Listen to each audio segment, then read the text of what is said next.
Welcome to episode 27 of Rail Talk. My name is Joe Bianca. I'm an ownership advisor at West Point Thoroughbreds, and this is John's Willis Reed game. He is fighting through COVID to do the show with us today, which we very much appreciate.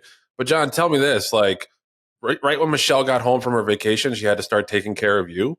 Well, the good thing about it, Joe, is that Michelle was in India for 2 weeks, and she came home, and basically she's on one side of the house and I'm on the other. So never the twain should meet. So I think not only is it good for me getting better, but it's probably really good for our relationship too. You also have to introduce yourself at some point. Oh, well, everyone knows this is Jonathan Green, general manager of DJ Stable. And yeah, I'm on day 5 of COVID. So slowly but surely getting better. But definitely wanted to be here for the interview with Ren Carothers.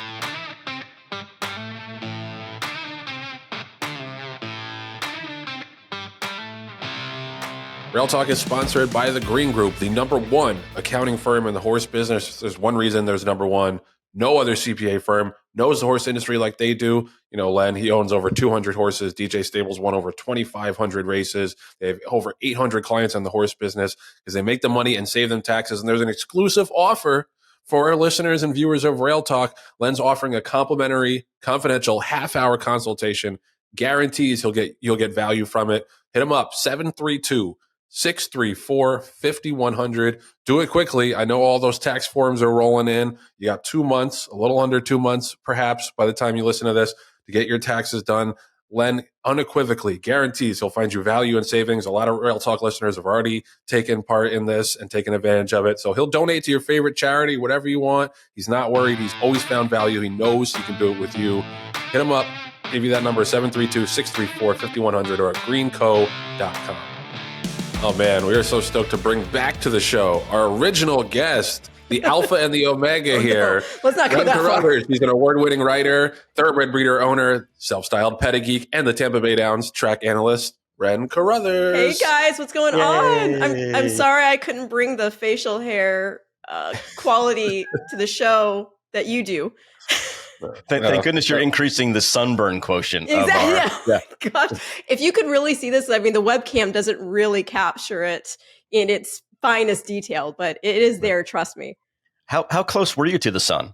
It was basically within range of the flare.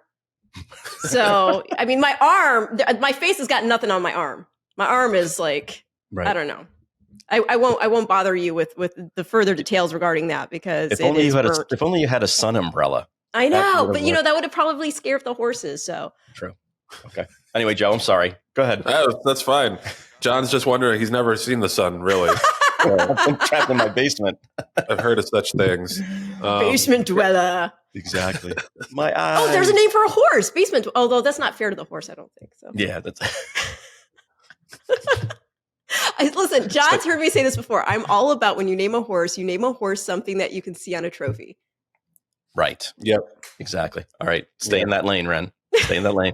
Okay. And also, we've named like 5 horses on this show already, so I got to see how those work out. There you go. I saw you got your train to Jamaica. Change at Jamaica. Yeah, there you go. Yep. Burner account. Mean to me. And then who's the other one, John? Naval Hospital. Right? Naval Hospital. That's right. And bury the lead. Bury the lead. Yeah. Did you spell that right though? Because so many people. LEDE. Yes. Yep. See, now if you watch the show, you would know that that's actually the way we did it. But you must have missed that one segment. Exactly. I watched the show. Ren's like me. She only watches when she's on. No, on. I watch. Believe me. Skip, John. Skip, John. There I am again. All right. So there was some really good racing this past weekend at Tampa, your current home track, That's right. Ren. Also, by the way, every time I introduce you, I want to say your name like Oprah. Ren Carothers. You get a pedigree. Anyway, so Sam Davis was this past weekend, the local prep for the Tampa Bay Derby. It was a little bit of a mishmash field. I didn't really know what to think of the race going into it. We had another really impressive, not this time winner. Paco went to the front, kept on going. Yep. I mean, what was your impression from that race and just the racing on the card overall? Well, I mean, I know some people, I saw somebody who I respect saying, oh gosh, I don't think Agate Road's a great play at, 7-2. This is a horse with switching surfaces, and the one dirt start he had wasn't overly impressive. And I disagreed with that. So that's actually the horse that I went with as my selection. And I thought he ran really well. I mean, in the end there, he was only beat a length and a quarter. And no more time had wired, right? And the reason that I thought that Agate Road still ran really well and should have been respected is because, I mean, yeah, he'd been running on turf, but he'd been running against graded stakes competition on the grass. And that wonder start he had, that was supposed to be on grass. They took it off. It was run at that mile at Saratoga where they go down that chute. He had a terrible start, zigzagging around, spotted the field like 10 lengths, and came closing. So I thought this was a horse we would see come closing, and that he did run his race. He just could not get to no more time in time. But yeah, I think that's a horse to continue to watch going forward. We always hear it. I know it's cliche at this point that Churchill Downs, the surface there is very kind to turf types. Anyhow, he's going to get that long stretch there. So again, a horse to keep on the radar. No More Time. I thought it was so cool to see Jose D'Angelo get his first graded stakes score here stateside. He's already accomplished so much out of the United States. I know that Jesus' team picked up a grade 1 win at Camarero. So it's not like it's his first bit of success, but to see him get it done there, it was really cool. He's so humble, so nice. And we were all calling him El Presidente because he does, if you look at it, he does look like Nayib Bukele from El Salvador, the president of El Salvador. I thought you were going to say Trump. You need to get him on. He's got the beard too. Yeah. All right. Yeah. I mean, listen, it was an aggressive ride pays off. Yeah. I think a lot of times in these big races, and I agree with you, Agate Road probably ran a winning race, having to navigate all the traffic of that big field and coming and get second. There was a scary part of that race when Ever Do It jumped the outside rail. Yes. Sounds like he was okay. Well, I was right there at the rail, and I saw it happen, and poor Hubert Villagomez. I mean, he went boom right down. Thankfully, he was totally fine. But yeah, Ever Do It just ran off and went through, and he's fine. He's fine. Yeah. He's going to be out for a little bit, I think, but he's fine. Yeah. Right. And Ren, that was one of the considerations that people were talking about after watching the race, is that the race really set up for No More Time, because not only didn't anyone else go up there with Paco to the front, but a couple of horses that had some speed were kind of trapped in because Ever Do It, who was $1 billion to 1. Never should have been in the race anyway, but that's a whole nother therapy session. Was in the race through the rider and then pinned some of the speed in where the jockeys, rightfully so, had to be a little bit more cautious, and that allowed Paco to be out in front with No More Time. Was it that egregious, or is it just people are nitpicking and looking for reasons why a front runner shouldn't have won that race? Well, I mean, we know speed does well on big days, irrespective of what track you're looking at. So I don't know. I'm not going to take anything away. I mean, he was also coming out of a really good race. Not this time where, let me think, what was the horse's name? First World War. Yeah. Had come out of. Yep. So I think he was legitimate. I mean, as far as horses being in the race, maybe I think if you have any horse that has a little bit of an ability and you're hoping that maybe you could have a Derby chance, you take that chance. So I'm not going to, say, should this horse been here, there? I mean, he unfortunately didn't get to show whether he should have been, should not been. But I do think what you said is very valid, that obviously the pace dynamic suffers when you have to adjust to something unforeseen happening like that. At the end of the day, maybe that would have changed the dynamic to such a degree that it would have been that length and a quarter that Agate Road needed to get there. But either way, I think that was a really solid race for that horse. I don't know with No More Time what he's going to do going forward necessarily. I know that Jose told me, and again, he's so kind. He was talking about how they're always going to put this horses, and all the horses in the stable, their best interest first. The Tampa Bay Derby is what we would hope would be the next logical start, because obviously we want to keep these horses coming back to our track. And he says he's a smaller horse. So they're just going to train. They're going to see how he's doing, and that would likely be the next race. Two horses I wanted to mention on the undercard. Oh, I think I know where you're going to go. So I want to, first of all, I want to talk about the old stalwart Sibelius, who was such a cool horse. Remember, he won the Dubai race last year. Was it the Dubai race or the Saudi race? He won the Golden Shaheen. The Golden Shaheen, yeah. So it was in Dubai, and it was similar kind of race as to Saturday in the Pelican when he just wouldn't quit. He just wouldn't quit and just somehow found a way to get his nose down on the wire. I love horses like that who just never stop trying, because he had a wide trip on Saturday and really looked like he was beat until the last couple of strides and just found a way. And the other horse was in a maiden race in race 9. There was a dead heat between a Shug Firster and a Chad Firster, Bell of Rights for Shug and oversubscribed for Chad. It was a really exciting finish, and oversubscribed in particular was absolutely flying late. He got stuck a little bit in the stretch, came through inside late just to get up for the dead heat. Ren, what were your impressions of those two horses? Well, first of all, I thought it was really cool to see Sibelius coming in on the same type of prep schedule that he had last year when he did this. He had won the Mr. Prospector, and then he came into the Pelican. And here again, we saw him win the Mr. Prospector. I think he won it by like 4 lengths. I don't have it right in front of me, but I think that was the margin. And then he is coming into, again, the Pelican. Now, the one thing I would say, Nakatomi had a bad trip. He could not get out. He was boxed in. And just when you thought Tyler was going to be able to get him out, he got boxed in again. That being said, I'm not taking anything away from Sibelius. That was an awesome, awesome score. And the one thing I find a little bit perplexing, though, is I think the figure came back in 91. But it was such a quickly run race. Like, that final time was, I think, very close. I'd have to double check, but I think it was very close to the record. So I don't understand the 91 figure necessarily. And I to be honest, I haven't really dug into it either. I mean, obviously is your drinking word today, by the way. 108 and 4, by the way. 108 and 4 was the final time. This is just coffee, actually, everybody. It's too early for me right now. But Ren, don't worry about the buyer score, because when the horse runs again and wins, they'll go back and retroactively change it. Oh, there you go. Oh, right. There. That's how it happened with you, right? Buyer at the buyer team. But yeah, I mean, I think that that was such a cool win for him, especially when he had come back, a lot of people are like, oh, he's kind of seems to have lost a step. He's still gritty as get out. And so I thought that was a very cool one. Now, as far as the main race, so although I can't brag too much because the price on my horse got bet down. The Shug horse was my top pick in that race. I loved her, first time starter. So I had gone, if I recall, 5, 9, 7 in the race. I think that's what it was. I'm going to double check right now while I'm talking to you. So I would have given out, look, I'm making it about myself. I would have given out. That's what this show's all about. Exactly. I would have given the trifecta out ice cold, if it had not been for that deady heat.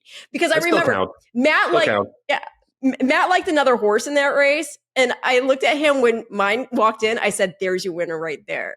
There's your winner right there. Because she just, not only did she look phenomenal on paper, when she walked in that paddock, you know when you just know. Mm-hmm. You knew you were looking at something very special. Like the first time you saw Matt. Yes, exactly. It was like the first time I saw Matt. And I thought she was red before. She's getting even more red now. I love my honey. I'm trying to find which race was that. Which race was it? I can't find it. On Saturday, the maiden race? It was the 9th. It was the 9th. Where are we here? Yeah. Oh, yeah, here we go. So, Bell of Rights, which, by the way, super clever name because she's by constitution. And so I had gone Bell of Rights oversubscribed over Active, and Active got the show at 15 to 1. So I was you hit 2 tries. Because I can't get too cute about I had a Chad Brown firster in my top 3. Whoop-de-doo. Everybody. Why they the buck. Yeah. But Bella Wright, she was gorgeous. And she's from this really well-cultivated line that, Shug has had a long relationship with Emery Hamilton.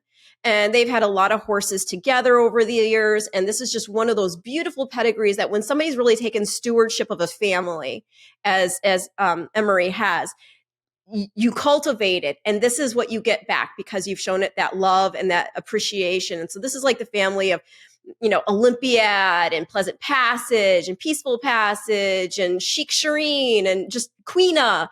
I mean, it's a really beautiful pedigree. And especially with a horse like this that must in many ways feel like family to Shug himself, you're not going to debut them until they're ready. And like I said, so I loved her from that perspective. I already loved her on paper, but the minute I saw her, it was just like, oh. Nice. So it was nice to see that she dug in like she did. And that photo finish, we're all standing there. I love my Tampa family. They're amazing. So, I'm standing there with the paddock judge and our racing secretary and whatnot. And we're waiting for this photo to come through and find out who actually won the race. And doing the final Jeopardy. And then finally, it's revealed that it's a dead heat. But the reason it took so long is apparently there was a dead heat for another one of the placings as well, I guess. Or it looked like there may have been anyway, but it ended up not being. So that's what was taking super, super long with it. I was going to say I'm glad you said that because sometimes when I watch these deliberations, I feel like there should be a time limit. Like if you can't figure it out like within 3 minutes, just call it a dead heat. So it's interesting to know that why that was taking so long. Yeah. Yep. John, go ahead. Ren, also let's talk about the girls now and the Suncoast because that is, arguably another stepping stone in the Kentucky Oaks, and it was won by a relatively local team. Yes. And they beat a couple of really well-bred horses. I want to talk more about the winner Power Squeeze than I do about Life Talk because I think that we should talk more about the horses that actually hit the wire first instead of the ones that didn't. Yeah. I don't know why. I just feel that way. But let's talk a little bit about Power Squeeze and what you felt watching that chestnut hit the wire first. Well, I mean, she was definitely the horse that seemed like the attention was on if you weren't going to go with Life Talk. I remember having read a comment from Jorge Delgado regarding the buyer jump that we saw. Because remember, I mean, she had won that main special weight by 4.5, and it was a race that had been originally meant for the turf. And the figure was not overly impressive. I mean, a 49. But then here she comes back in January, and she wins the cash run by 5 lengths, and she suddenly puts up this big 82 buyer figure. Well, I guess he had said when she won that main special weight at Delaware, she was only cranked like 60-70%. So that's part of that equation. The other part of it, this is nobody telling me this. It's just me looking at the pedigree is, she's a daughter of Union Rag. She's out of an Awesome Again mare. That's the type of pedigree that I was about to say, obviously again, that's the type of pedigree that can appreciate some maturation and you're going to get a better horse if you allow that to happen and within the horse's own time. So I think he was rewarded for giving her that time off between October and then coming in to the cash run. And so it was definitely not surprising to see her be the one winning the Suncoast there. Right. And she's a beautiful filly with that big white blaze. Yeah. Easy to spot. I love those. And it was cool and it was cool to see Danny Centeno. He's an amazing rider. He's so thoughtful in how he takes his horses out there, the decisions he makes. There's always a rhyme or a reason for We got you. It's early for me. Did I tell you that? You know what I'm trying to say in any case. But there's always a method to the madness, so to speak. There you go. But he's somebody that it was, like you said, the home team. So when I saw him coming back after the Winter Circle festivities, I grabbed him right away and I pulled him on at the little table where I was set up by the paddock getting my sunburn. And we got to chat about it. It was really nice. Yep. Tampa institution. That's 2 Tampa institutions right there. Yeah. Right. Speaking of which, John hinted at something before that you had like some interesting fan experiences at the track. Take your time. Okay. Before we go forward with this story, just take in mind, I pride myself on being a lady. Okay. And I I like to think I'm a nice person. I'm a very nice person. And because I genuinely have had no reason to ever be mean. Thankfully, people 99.9% of the time are always very nice and respectful. Whether it's in person. Where the hell do you live? Huh? Where the hell do you live? Yeah, exactly. What bubble do you live in? In unicorn land in my head. Exactly. But I am all about do unto others as and being sweet and kind and always trying to be considerate because you never know what somebody else is going through. All of that. That's me. That being said, get to the story. Okay, so I'm done. After wearing heels and walking the track with John and his crew at the Kentucky Oaks and tearing up my feet, I'm like, I'm done wearing high heels to the track. I'm gonna wear boots, nice boots, but boots to the track, and so I can walk and not be in pain after the fact. So I was wearing boots along with my nice dress, and I was heading down to the winner's circle. I forget why. I think to grab an interview or something or bring somebody back with me. And in any case, so there's the pathway that the jockeys take back and forth between the track and the track apron. And I'm walking and I hear this drunk guy, a kid, really. I mean, he's like a frat age, cat calling at me. And he's just like, "Hey, Mary Poppins." And I'm like, oh gosh. And then he goes on, "Mary Poppins has got it going on." And I'm thinking, oh gosh, right? But I'm ignoring it because it's kind of a compliment. I got it going on, even though I'm freaking Mary Poppins, whatever. I don't care. But then he pushed it a little too far for me.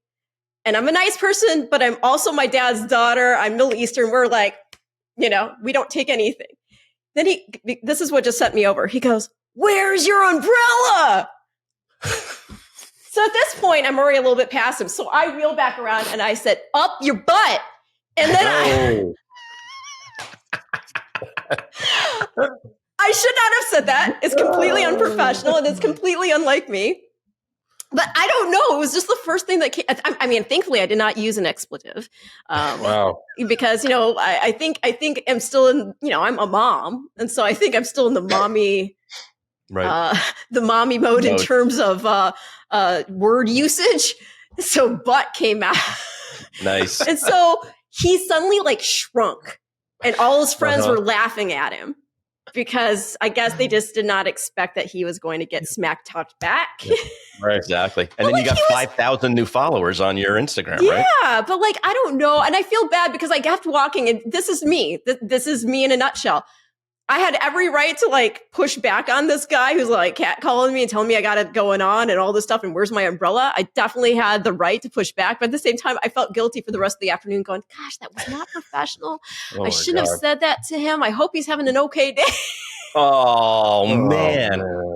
We would have had a switchblade in his tire by then. I was like, that's where you and I are different. I would have been so satisfied that I came up with that. Exactly. You came up with it. Exactly. And it wouldn't have said but. Oh my gosh. No, I know. You would. Yeah, there would have been an expletive for sure, and it wouldn't have been 2 fingers. It probably would have been 1. 1. Exactly. There you go. You have watched the show. You do know. I don't know. I'm actually impressed that in that split second, I was able to censor myself in 2 ways, verbally and with gesticulation. Nice. All right. So we're going to do the awkward pivot to to the Risen Star. Oh, let it breathe, man. Let it breathe. Let it marinate. Oh my God. Did you get a chance to look at the the Derby prep for this weekend? Actually, I now have. Yes. Okay. Anything that looks interesting? Well, I mean, I feel like you got to go with the horse who's not going to be people might think is sneaky, but is not sneaky at all. And I'm talking about Sierra Leone. I mean, all those races were being won on the front end in the Remsen. Right. And this horse just comes out from 12 lengths back and he looks like a winner. And he then starts dueling with Dornoch and he loses there on the wire by a nose. And we know what Dornoch, is capable of in terms of talent. That's the half for those who don't know to Mage. So I think, now they're going to go blinkers on. He's making this first start as a 3-year-old. You're my gun runner. He looks legitimate for sure. Yep. But I mean, this is a really great field, and you've got a lot of interest represented, not only for horses that you're hoping to get to the Kentucky Derby, but a lot of sire interest as well, where, it's an interesting mix because you've got proven, and then you've got some horses you're like, wow, cool, to see this. This is definitely, in my estimation, the deepest field so far. For you got Honor Marie in there. Yep. Honor Marie, Hall of Fame, 100%. Another $1 million, another 7-figure yearling.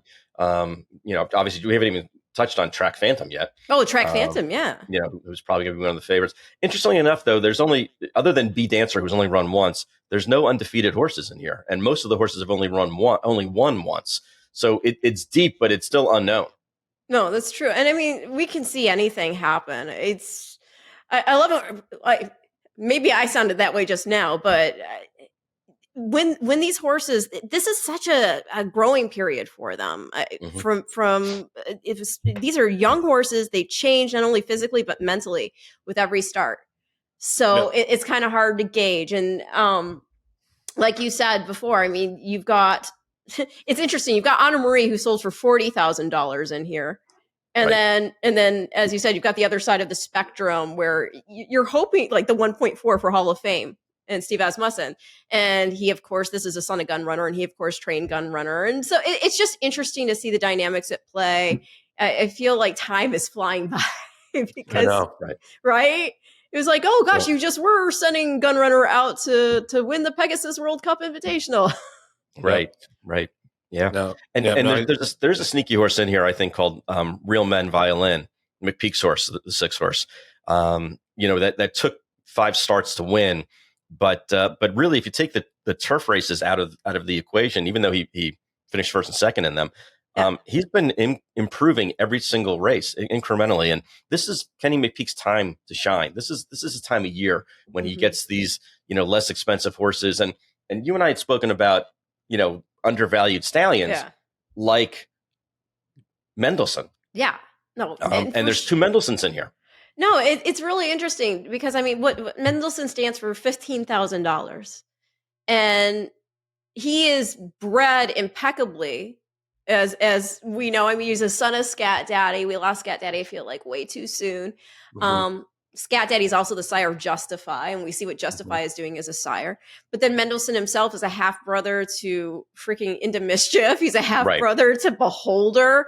It's not surprising that he's got these genetics. Now, I know that he was a very flexible sort, so you're getting kind of a mix of what his progeny do.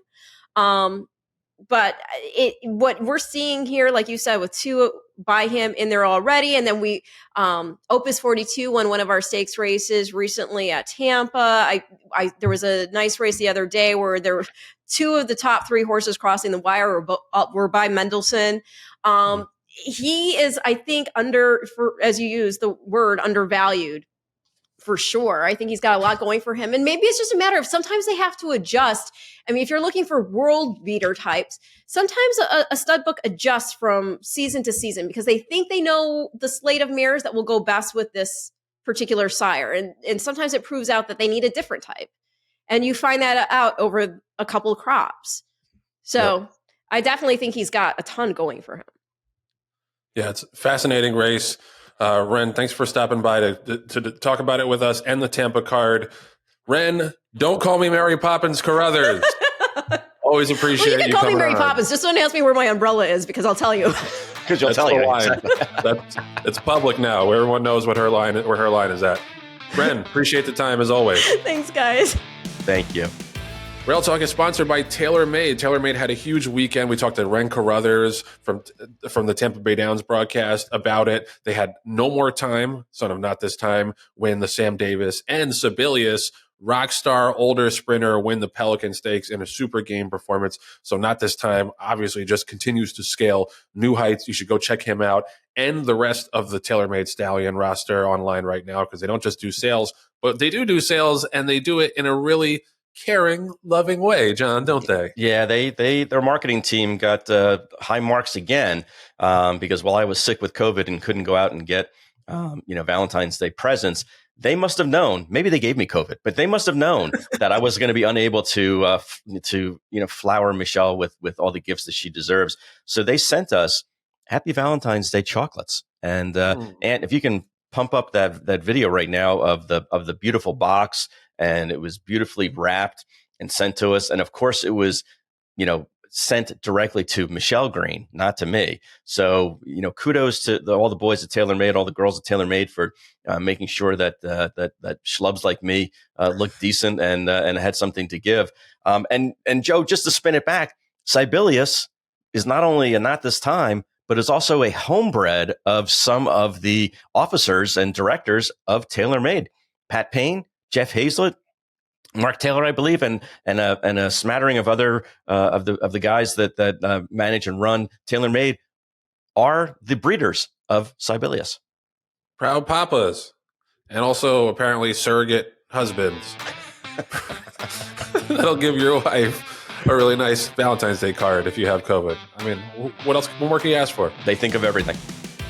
So we had a couple of trainer suspensions of note since we've recorded last. The first one that's really, pretty damn interesting is the Santa Anita Stewards suspended Dan Blacker for 90 days, give him a $15,000 fine.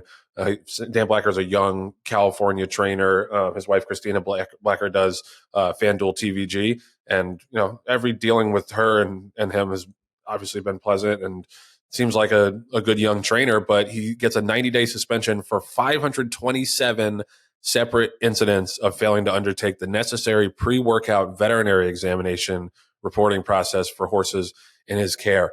So he's going to get suspended from next February to next May. So basically failing to comply with regulations that requiring that a horse has a vet exam within 72 hours of a workout, and then that's entered in the CHRB database. I was honestly a little confused about this story. I mean, he says he takes full responsibility for it. Like, I don't know how to decipher it, whether this is like an administrative flub and an oversight, or if this was some, attempt to evade the rules. Like, these are, a lot of these rules are fairly new and I think positive in California, and I think has helped reduce the breakdown rate a lot, is to have more vet eyes on horses leading up to the races. But John, what was your read of this, in terms of how likely it is that it was just an oversight? Yeah, I look at it as you can say it's an oversight, Joe. You can say maybe he was just, I don't want to get into his head and guess, but maybe he was just kind of thumbing his nose at it because he had, I guess they said on record, he had 700 and something horses that breezed, and 527 of them failed to have the proper failed to go through the proper protocol. So he was doing it on some of them, and I don't know if it was in the beginning and then he tailed off, or if all of a sudden he realized after 500 of them that he needed to start doing it. But California is so strict, and rightfully so. California is so strict now that if the horses were unsound, they wouldn't be able to race. So it's not a matter of him like trying to skirt the rules and get horses that, were injured or sore or something like that and get them into races by bypassing the protocol. I really think, in my estimation, just, based on reading tea leaves from 3,000 miles away, that it was more of an administrative issue than anything else. He did the right thing. He said, "Hey, you know what? I am the ultimate, person in charge of this, and the buck stops here. And ultimately, whether I did it on purpose or not doesn't matter. I didn't follow the rules, and I'm going to take my days." And I respect that very much, because win, lose, or draw, if you're doing something against the rules, whether it's purposefully or just by not even realizing it, you got to take the fall. And I give him a lot of credit for doing that. I've never met Dan Blacker. I don't know him at all. I know that, like you said, he's a good up and coming trainer. But other than that, I don't know anything to really give you any more insight, Joe. I wish I could, but it wasn't a medical issue. It wasn't an overage. It wasn't anything. It was strictly administrative. And just to jump in on one more thing, I know one of the issues that trainers are having in general is scheduling to have the veterinarian come out pre-breeze and watch these and approve the horses to breeze, because there's a finite number of vets out there. And quite frankly, the vets have better things to do. They make more money doing procedures than they do on doing a vet exam for, for a pre-race or for a pre-work. So again, I'm not excusing the fact that that in this case, Dan Blacker didn't follow the rules, but I know that it's becoming a major issue, is not having enough qualified veterinarians on site to handle all of the additional rules and obligations. Yeah, I mean, that's an interesting point. I think it should be noted that the issue, I'm quoting from Dan Ross's story in the TDN here, that the issue came to light when an unraced Blacker trainee named Anime suffered a fatal injury after a July 1st workout at Santa Anita, and they looked into it, and there hadn't been a pre-workout vet exam logged for that horse. So and who knows if that horse would have passed the vet exam or not, but just want to be clear that, like, even if we don't think there was any nefarious intent here, that there are real consequences sometimes to stuff like this, and horses not being red flagged that maybe would be if they had logged the vet exam. So it is a serious issue, but yeah, I can't read too much into it. Like he was trying to race sore horses or anything like that. Like I have no proof of that. And he's just not one of those guys that jumps out to me as a potential, juicer or guy who's taking an edge or anything like that. Transitioning from that to a guy who I have thought over the years seemed like a little bit too good to be true. With some of his results, that's just my impression as a horse player. I have no proof of that. But Jonathan Wong has been suspended for 2 years, and this is a HISA-related suspension. Now, the Dan Blacker thing was a state suspension. This is through HISA. So one of his horses tested positive for metformin post-race last June. And then after a hearing before HISA's arbitration panel, he was ruled against, and supposedly the 2-year period of ineligibility will go retroactive to July 1st. So he would be eligible to return in July of 2025. He's also have to pay $8,000 in their Highwoo's share of the arbitration, blah, blah, blah. This is the maximum sentence for this kind of violation. And a lot of people were questioning this because metformin is a widely prescribed drug. Like supposedly it's like the third most prescribed drug for humans there is in America. And this is a scenario where contamination could be very easily a plausible excuse. That being said, Lisa Lazarus said something interesting. She had a quote that they have intelligence that metformin is being used as a performance enhancer, basically. Mm-hmm. And I'd be curious to know, what else is behind that. But it does seem like this was very heavy-handed for something that is prescribed so widely. So I'm assuming that there's some other kind of investigation going on behind this. John, what's your read? Well, from what I understand from speaking to vets and speaking to trainers, metformin and other drugs like that from that category, there's a reason why they're banned. And Joe, they're banned because the theory is that a horse that's on, or an athlete, I should say, that's on metformin, it breaks down the lactic acid buildup quicker than if you weren't on any kind of medication at all. So therefore, it increases the amount of stamina, in essence, that an athlete is going to have to run on. So what happens is it looks like the horses re-break. Because other horses that aren't on a medication like that may be getting tired, and they'll run their last quarter in 24. And horses that are on metformin or other medications prescribed like that, will run 23 and 3 maybe because that's what they consistently have been running, and therefore it gives them a 2 or 3 length advantage. Now down the stretch, that looks like a re-break, in essence. So that's the reason why, metformin is on the banned list, because, there's science behind it that says that an athlete that is on it is going to have those advantages. And it's not the first time that Jonathan Wong has had issues before. If you look at his records, he's got a tremendous win percentage. That's not necessarily, binding as far as is this person cheating or not. Personally, I think that if a trainer is at a 31% win percentage or a 30% win percentage, which is where he was, for a couple of years in California, that's certainly raises a red flag in my mind. But he was actually his barn, Jonathan Wong's barn, was rated in February of 2017 in Pennsylvania, of all places. Pennsylvania Racing Commission found, that he had possessed syringes in his office, and those are illegal. So, Pennsylvania, that I personally give a lot of shit to about not cleaning up their mess with some of the trainers there. That's how egregious it must have been to them that they actually raided his barn and found syringes and drug paraphernalia that shouldn't have been there. And then in for Christmas Day, or excuse me, Boxing Day, December 26th of 18, the California Horse Racing Board fined Jonathan Wong $500 for excess amount of a class 4 prohibitive drug. Now, again, a class 4 isn't as egregious as a 3 or 2 or a 1, but there again, with this is all pre-HISA. California was very lax in their drug testing, in my estimation, and they found something in one of his horses and gave him a $500 fine. So Joe, it didn't happen just once; it happened twice. Yeah, I don't know. I'm interested to see if there's more like big metformin suspensions coming. Right. Because, like I said, the quote was that they have intelligence that's being used as a performance enhancer. So that would lead me to believe that there's other people that are going to get snared in this dragnet.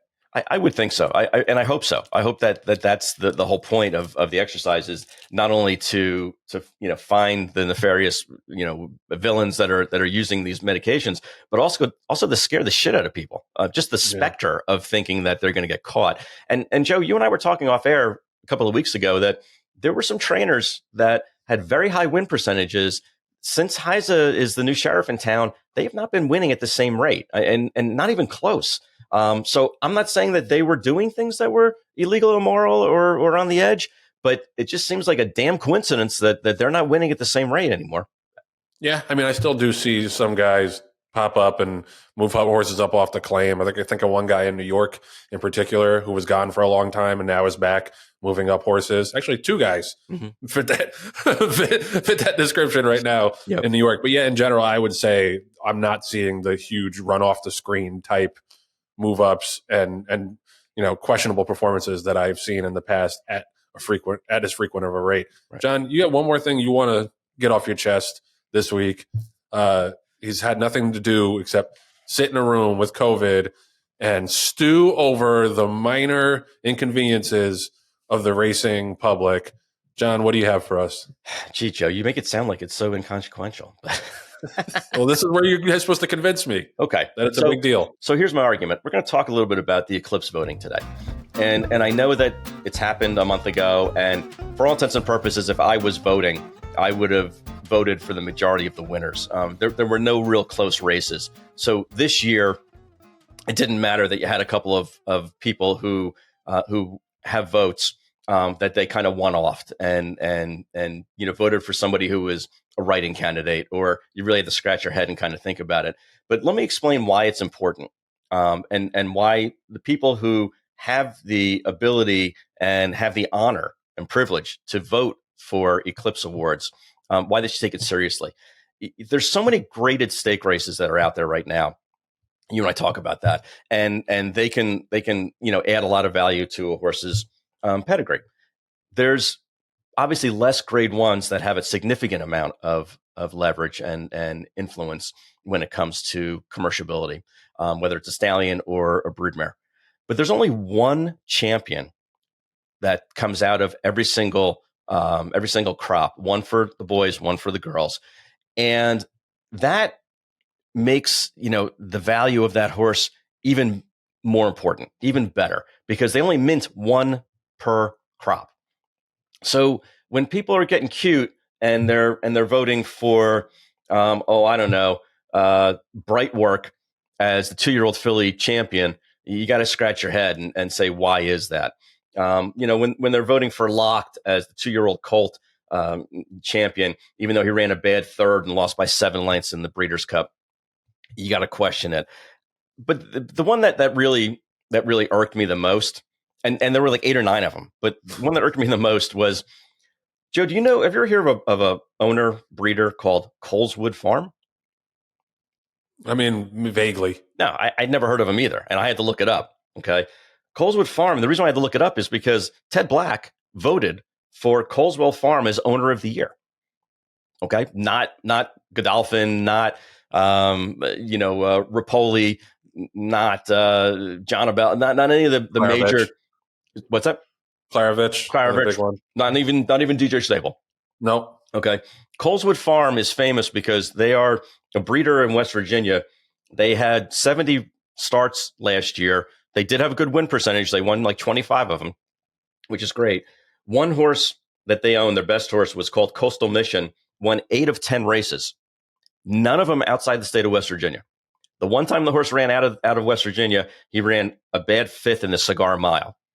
So one knucklehead went ahead and voted for him to be owner of the year. Again, doesn't really matter this year because there were no close ones. But you gotta wonder sometimes what goes through people's minds when they cast votes like this. And I'm not saying that you need to vote like everybody else, but at least be able to have some kind of evidence as to why this person or this horse should be. And if you don't have a good reason, just abstain, because there's a lot of people who do that, who abstain. Like a lot of people didn't vote for Steeplechase. I wouldn't be able to vote for Steeplechase. A lot of people didn't vote for Apprentice of the Year. A lot of people, because they felt like they had conflicts of interest, didn't vote for one in a certain category. And I have a tremendous amount of respect for that, because basically you're saying, look, you're entrusting me to make these major $1 million decisions basically with this vote. And I'm taking it seriously. And if I don't have enough of an education in this department, or I have a conflict of interest, I'm going to abstain and not vote. That's a better job than voting for Coleswood Farm in West Virginia, or voting for, and I hate to point this out because it's Jennifer Kelly, who we had on the show, but you can't vote for the wine steward to win 2-year-old champion when the horse, lost to Locked in Keeneland, and Locked got beat in the Breeders' Cup. In the Breeders' Cup. So it's stuff like that just irks me. It's no different than, I guess, when people are voting for, Baseball Hall of Fame and they don't vote like Derek Jeter in there because they just don't want Derek. They don't want to ever have a unanimous, that's not their job. Their job is not to make history. Their job is to, use their knowledge and make a statement and go ahead and vote for who they think it is. And if they really feel like, I'm picking on Jennifer, I'm picking on Ted Black and other people that I didn't name, but if you really have a reason to make us to vote for these people or for these horses, you're a writer. That's the whole reason why you're on this, why you have a vote, because you're a writer. Write something, because you know what? Maybe you can convince me. There were 8 or 9 of them that I could have talked about, but there were 12 or 13 of them that I actually crossed out, because once I look back, I said, you know what? I can see where they can make a case for this. I see where they can make a case for Nutella Fella being 2-year-old champion, because he won both of his starts and then hasn't run since. So, you can make a case, maybe not a good case, but a case. But you have the platform. Go ahead and use it. And maybe you're going to convince other people to see what you see. But at the very least, if you're not wasting your vote, then at least then you're showing, you're putting your money where your mouth is. I think a lot of people vote and figure it's going to be secret. But kudos to Ed DeRosa for making this public and for sharing the Eclipse final tally. And Joe, I know I'm going on a rant primarily because I have COVID and I have a fever. But you have to take this seriously, because there's tens of millions of dollars in the balance when you don't take these votes seriously. And this year it didn't matter, but there are other years where it's very close. And your knucklehead vote for a writing candidate that doesn't belong to be there could affect, the breeding industry and also the commercializability of certain horses. No writing in Trump for any of these awards. I know there's some people in the industry that would love to do that. That just reminds me, and this is in the other sports realm, Breece Hall, Jets running back, second in scrimmage yards this year behind Christian McCaffrey, after tearing his ACL in week 7 of last year, came back behind the worst offensive line in football, terrible quarterback play, second behind Christian McCaffrey. Didn't get a single first place vote for comeback player of the year. You know who won? Joe Flacco. What did he come back from? Unemployment? Now you get to just suck for a year and then come back And then you get to be comeback player of the year as opposed to someone who had to actually overcome a rehab thing. Even Joe Flacco said it. Like, I wasn't coming back from anything. Right. It's just, exactly. Yeah. But he's a quarterback. The quarterbacks always get the girls and the votes. I mean, I would have been okay with DeMar Hamlin because even though he didn't play that much this year, at least he came back and from something traumatic, not the couch. Well, Joe Flacco did come back from something traumatic. He was on the Jets. Being on the Jets. Yeah. So I give him that. For sure. But come on, give my man Breeze some love. Rail Talk is sponsored by Fasig-Tipton. Fasig-Tipton wrapped up last week an awesome renewal of the Kentucky Winter Mix Sale, topped by Zeta Z, who's the dam of Nisos, who we talked so much about last week, as we think is pretty clearly right now the best 3-year-old in the country. She sold for a record $2 million. The sale had new records for gross, average, and median. So, I mean, just an incredible turnout, incredible results from that sale. And it seems like a really good harbinger of things to come for Fasig-Tipton for the rest of the sales schedule, which includes the Fasig-Tipton digital sale, which starts today. And we're recording this on Thursday, the 15th. Starts today, runs through next Tuesday, February 20th. Go check out the catalog online right now at digital.fasig-tipton.com. And congrats to the team at Fasig for that huge, huge February sale.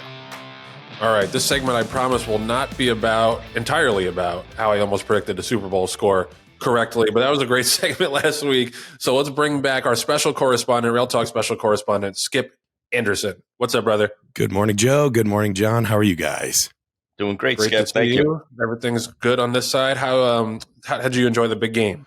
I enjoyed it. I didn't like the outcome, but that's how it goes. Yep. So I had a buddy. I was at a Super Bowl party, and the guy who was hosting it was in a big, expensive box pool. I don't know what the buy-in was, but it was a lot. And he and another one of my boys had the final score. 2-5 somehow hit. Wow. And it paid $40,000. Wow. Wow. I would play the video, but I don't think it's appropriate for Rail Talk audiences. But yeah, so that was my Super Bowl. I was happy I cashed the over for like $50, and the guy next to me screams that he just won $40,000. Anyway, sounds like he needs a good accountant. It's the Green Group, 732-634-5100. Alex, if you're listening. Anyway, let's get to it. Skip is back for another installment of Tackle or Trade. Skip, what do you have for us so far? Oh, we're going to have a good one this week, guys. So we're going to let John call this one. So, John, heads or tails? I'm going to go with tails. Tails it is, John. Okay, I'd like to defer and you don't even know what the question is. Let Joe have the ball first. Okay, yeah, I'm being like what San Francisco should have done in the Super Bowl. Right. Okay, I'll take it. Okay. All right. Go ahead, Skip. What we got? All right. Now I think, John, you need this one. Executive decision. So, John, is the rumor true that you are Tinky behind the X account Tinky 47 flat?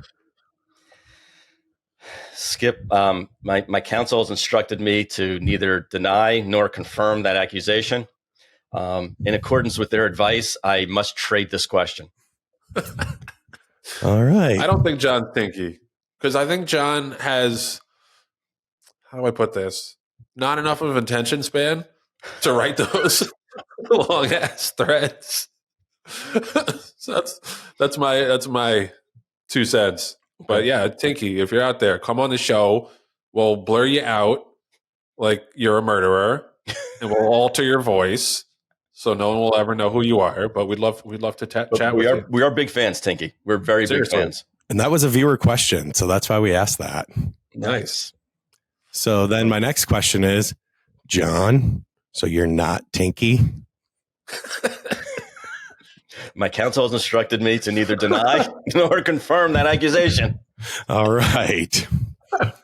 I plead the fifth. I plead the fifth. Damn it. All right. All right, Joe, this one's for you. Yep. You can tackle or trade this one. So in the spirit of Valentine's Day, share with us the most romantic thing you've done for your significant other on Valentine's Day. You're going to tackle or trade that?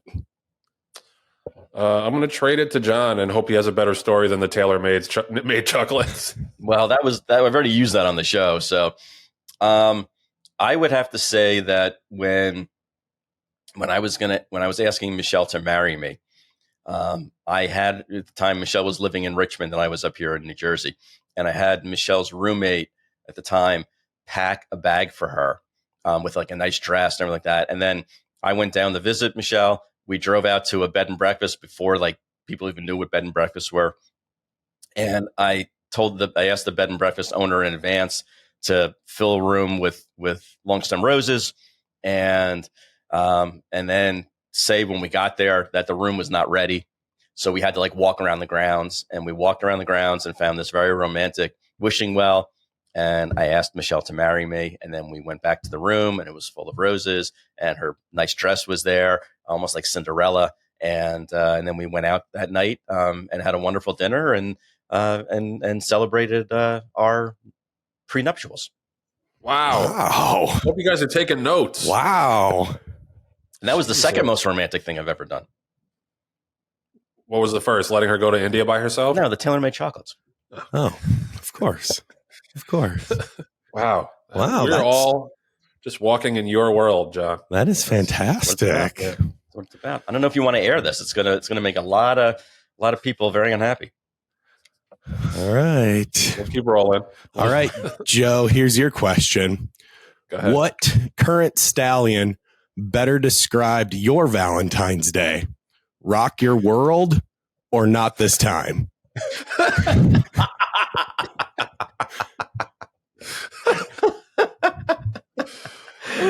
Too bad there's not a stallion called Left Hand Lover. And I didn't know rock hard 10, huh? And I didn't know if Tampa was appropriate. Tap. Oh God! If I had to go one way or the other, wait, can I interrupt you for one more? Can I interrupt you for one more? I'm sorry. I'll give you a minute to speak. I know, Skip. I know your lovely wife Kelly. Her favorite stallion that describes you as Skip Away. Oh, sing. Okay, sorry. Probably. That was not worth the interruption, but I wanted to give you more time, Joe. No, it's anything that prevents me from answering this question, I would love. No, Rock Your World on a Wednesday night in general. We'll lean toward Not This Time. All right. Well, if there was a stallion called A Sensible Dinner and some drinks, that would be it. Appropriate nighttime. I got to tell you, I had the most fun researching these questions to come up with that one. So it was terrific. It was totally worth it. Oh my God. Yeah. All right, Joe, this one, or John, you're going to tackle this one or trade this one. So now that the NFL season is over, where do you direct your sports watching time? Oh, that's easy. It's all about the Triple Crown races. It's all about the Oaks. It's all about the Derby. It's all about, the really working backwards from the Haskell. This time of year is really exciting for someone like me, especially because the breeding season's opening, and this is my time. I love this time and October, November in this industry, because there's just so much action going on between the sales and the breeding and all the preps and everything like that. This definitely gets my motor running. This is easily takes the place of the interlude between football and football next season. Sounds good. That's it, just football and racing? Sure. I'm a Mets fan, so yeah. After Memorial Day, we're usually out of the running. For me, I'm going to throw myself into the first place New York Rangers for the next several months. So they've never let me down before, except every single year, except last year and the year before and the year before. Yeah. So no March Madness, no college basketball. Oh yeah, March Madness too. Madness is okay. Yeah. I used to be like a really diehard college basketball fan, but now I'm just one of those guys that tunes in like a week before the tournament. Yeah. You know what ruined it for me was the one and done. Like when they used to have teams that would stay together for 3 years, then you really got some good rivalries. You really got a good understanding of what was going on. And some of these guys that would never play in the NBA had very illustrious careers in college because their team around them was pretty much static, pretty much the same guys. So I prefer that. I've actually been watching a little bit of women's basketball of late, Dude, especially like, have you seen Iowa. the crowds for Caitlin Clark? Like, It's great. Mhm. It's so cool. Yeah. It's so cool. I know. I'm so happy for her and for the sport. And they play fundamentally sound basketball. I mean, I used to watch UConn, when they were winning all these championships with Sue Bird and the like, because they played very fundamentally sound basketball, and they pressed and they knew how to throw crisp passes. It wasn't just like throw it to the corner and somebody's going to shoot a three like men's basketball is now. Well, they also don't flop as much as the men do, which I appreciate. And it's just the depth of talent is so much better now. Like, it used to be, like you're saying, pretty much just UConn and everybody else. Like, Tennessee sometimes could compete, but now you have a lot of depth, like South Carolina, LSU, Iowa, UConn. Like, there's a lot of teams that really have some stacked talent. Yeah, it's been incredibly fun to watch. Yep. And the WNBA product's gotten way better too. So yeah, it's really, really exciting. And like you say, I agree with you, John, that I think college football is going to start to be like this with the transfer portal, that guys don't stick around for 4 years anymore to really build those rivalries, and with the conference realignment. Anyway, we're boring the shit out of everybody who does not tune in to this for college sports ranting, but it's true. Like, it's definitely gone downhill. All right, Skip, I think that's all we have time for today. But if you want to hit Skip up with some questions, tell him how, and tell him we might have a fabulous prize for them if they do. Yeah, for sure. If you want to get inside the heads of Joe and John, send me some questions on X at Baba Acres. And the first 3 people that send in questions that we use on the show for Tackle or Trade will get a limited edition Hades t-shirt sponsored by DJ Stable. Those are nice shirts too. Look at that. Look at that. Yeah, I got one on the way. Yep. And yeah, if you definitely want one of those shirts, DM Skip, Baba Acres on Twitter /X, I guess. And hopefully we'll use your question on the show. Skip, thanks again for stopping by, brother man. Always good to see you. Thanks for having me, guys. Have a good one. So that's going to do it for episode 27 of Rail Talk. Great time, as always. Thanks to my co-pilot, Jon Green. Thanks to Skip Anderson. Thanks to Ren Carothers. You can check out the new season of the Future Stars Friday forecast for the Breeders' Cup, hosted by Ren, coming soon. And thank you to our sitting-in producer, Anthony LaRocca, because our regular producer, Patty Wolf, is at the doctor right now. And as you can see, she's taking it very seriously, as she always does, as she attempts to get over the world's longest bout of COVID. Hope you're okay, Patty.